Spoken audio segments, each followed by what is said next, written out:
Hello guys, welcome back to the channel. मैं हूं काल और आज मैं बात करने वाला हूं एक ऐसी चीज़ के बारे में जो मैं काफ़ी टाइम से नोटिस कर रहा हूं। मैं ये नोटिस कर रहा हूं कि कैसे अब इंडिया में आप बैठ के किसी भी चीज़ को क्रिटिसाइज़ नहीं कर सकते, क्योंकि अगर आपने किसी भी चीज़ को थोड़े सा भी क्रिटिसाइज़ किया तो लोग आपको या तो प्रोपेगेंडा वाला बोल देंगे, या फिर आप पे देशद्रोही का इल्ज़ाम लगा देंगे, या फिर आपको अंधभक्त बोल देंगे। मैं भी जब ये वीडियो बना रहा हूँ, मुझे भी पता है कि नीचे कुछ आके लोग बोल सकते हैं कि तुम देशद्रोही हो, तुम अंधभक्त हो। तो मैं उनको सिर्फ एक ही बात कहूँगा कि जितनी देशभक्ति तुम्हारे पूरे शरीर में नहीं है ना, उतनी मेरी इस छोटी उंगली में है। तो मुझे देशद्रोही बोलने से पहले ना एक बार अपने गिरेबान में झांक के देख लेना। मैं काफ़ी टाइम से नोटिस कर रहा हूँ कि जब भी कोई क्रिएटर जो इस देश में रहता है, इस देश से प्यार करता है, इसकी इज्जत करता है, इसकी तारीफ भी करता है, उसे कुछ भी गलत लगता है तो वो क्रिटिसाइज़ करता है। पर उस क्रिटिसिज्म पे मैं नोटिस कर रहा हूँ कि कंसिस्टेंटली उसे हेट मिलता है, उसके अगेंस्ट नेगेटिव पीआर होती है, उसे देशद्रोही या अंधभक्त भी बोला जाता है। ऐसा क्यों? मैं उन क्रिएटर्स की बात नहीं कर रहा हूँ कि जो कंसिस्टेंटली इंडिया के अगेंस्ट हेट ही स्प्रेड करते हैं। नहीं, मैं ध्रुव राठी, रैंटिंगोला, इन क्रिएटर्स की बात ही नहीं कर रहा हूँ, क्योंकि इनका काम ही है इंडिया के अगेंस्ट हेट स्प्रेड करना। उन्हें कभी भी मेरे देश में कुछ भी अच्छा नहीं लगेगा, ये मैं मान चुका हूँ। और मुझे पता है कि वो चाहे कुछ भी कर ले, इस देश की अच्छाई तो वो कभी अपने मुँह से नहीं कर सकते हैं। मैं उन क्रिएटर्स की बात कर रहा हूँ जो सच में इस देश को आगे बढ़ते हुए देखना चाहते हैं, जैसे कि नीतीश राजपूत, पूरब झा। इन जैसे क्रिएटर्स जब कोई ऐसी वीडियो बनाते हैं जिसमें कुछ चीज़ों को लेकर सीरियस बातें होती है, तो हमें सोचना चाहिए कि इसने इस तरह की वीडियो क्यों बनाई। जो इस वीडियो में ये कह रहा है वो सही है क्या गलत है? नहीं, बट हम वो नहीं देखते। इसने इंडिया को क्रिटिसाइज़ किया, हम इसके अगेंस्ट नेगेटिव पीआर चलवाएंगे, हम इसे देशद्रोही बोलेंगे, हम इसे अनभक्त बोलेंगे, हमें जो मन करेगा हम उसके साथ ये करेंगे।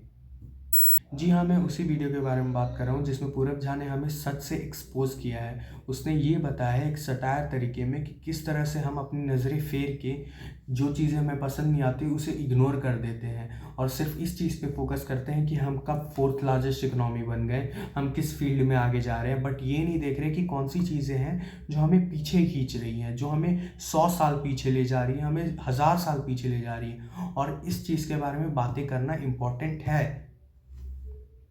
आप नीतीश राजपूत की बात ले लो।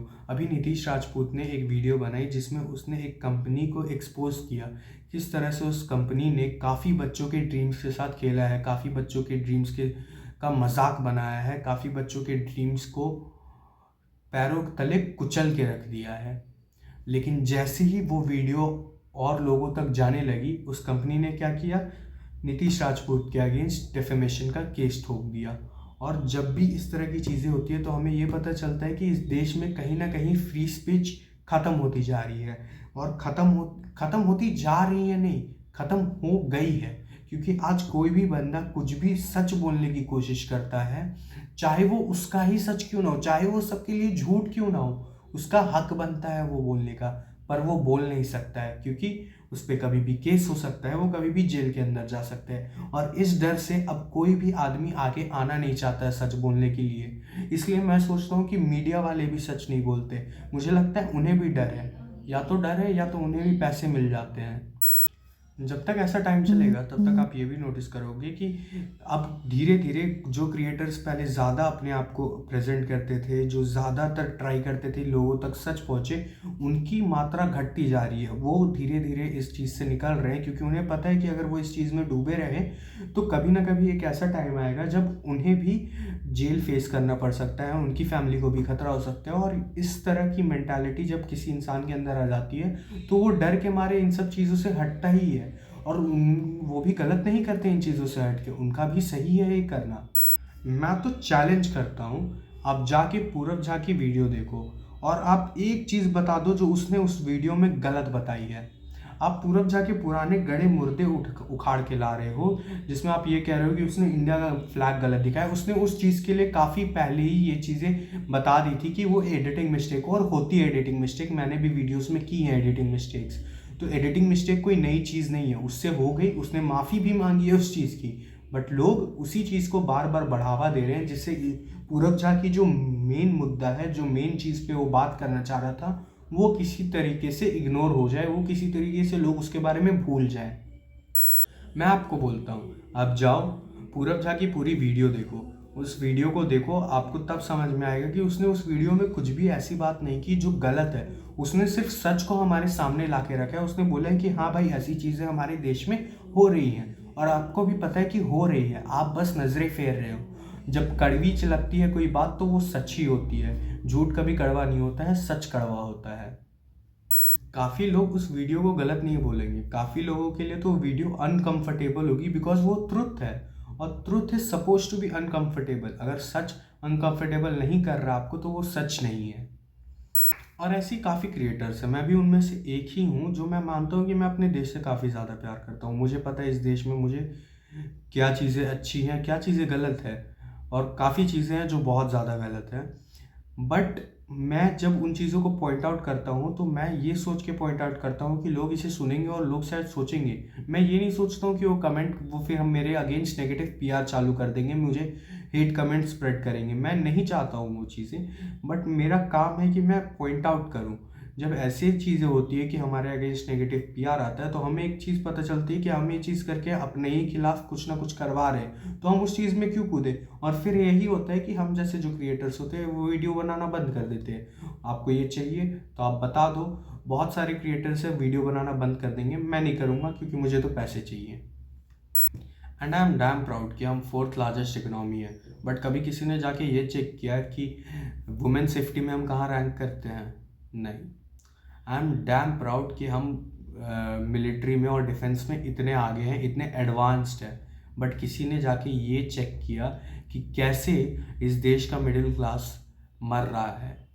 आई एम डैम प्राउड कि हम इस देश की, पूरे दुनिया की सबसे यंग पॉपुलेशन है। आप चेक करोगे तो आपको पता चलेगा कि हम काफ़ी ज़्यादा, इस देश की जो मोस्ट मेजॉरिटी पॉपुलेशन है वो काफ़ी ज़्यादा यंग है।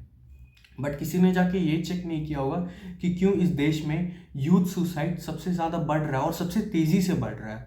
नहीं, हम इन चीज़ों पे बात नहीं करेंगे क्योंकि ये चीज़ें अनकंफर्टेबल लगती हैं। इन चीज़ों को इग्नोर किया जा सकता है क्योंकि ये चीज़ें अच्छी बातें नहीं हैं।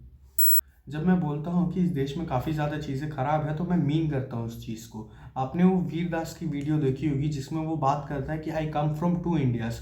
मुझे, आप नहीं मानोगे, मुझे आज भी वो वीडियो सही लगती है, आज भी वो वीडियो सच्ची लगती है। सोच लो वो वीडियो कब आई थी और आज का टाइम, इतने टाइम में ऐसा कुछ नहीं है जो बदला है जो मुझे ये बिलीव करवाए नहीं उस वीडियो में जो कहा गया था वो गलत है। आज भी वो वीडियो उतनी ही रिलेटेबल है जो उस टाइम थी। उस टाइम उसके अगेंस्ट हेट स्प्रेड किया गया, क्यों? क्योंकि उसमें सच्ची बातें थी। फिर आपने एक हिप हॉप ट्रैक नहीं सुना होगा, मैं जानता हूँ, मैं रैपर हूँ ना, मैं बताता हूँ। एक ट्रैक है कृष्णा का, कैसा मेरा देश। आप कभी उस ट्रैक को जाके सुनना। उस ट्रैक में उसने उस टाइम पे जो बातें की थी वो आज भी रिलेटेबल है। वो बातें आज भी आपको यहाँ तक लगेगी कि यार ये आज की बात कर रहा है कि उस टाइम की बात कर रहा है। सोच लो, उस टाइम से लेकर आज तक कुछ नहीं बदला है, कोई चेंजेस नहीं आई है। और मैं यहाँ किसी पार्टी को या किसी पॉलिटिकल पार्टी को, किसी नेता को, किसी को ब्लेम नहीं कर रहा हूँ। नेता तो वही करेंगे जो वो करते हैं, काम हमारा है। हमें भी काफ़ी चीज़ें, नेता वुमेन सेफ्टी के खिलाफ कुछ नहीं कर सकते, वुमेन सेफ्टी नेता नहीं फैला सकते। वुमेन सेफ्टी फैलाना हमारा काम है, वुमेन सेफ्टी के लिए काम करना हमारा काम है as citizens of this country. Women safety का मुद्दा नेता नहीं संभालेंगे।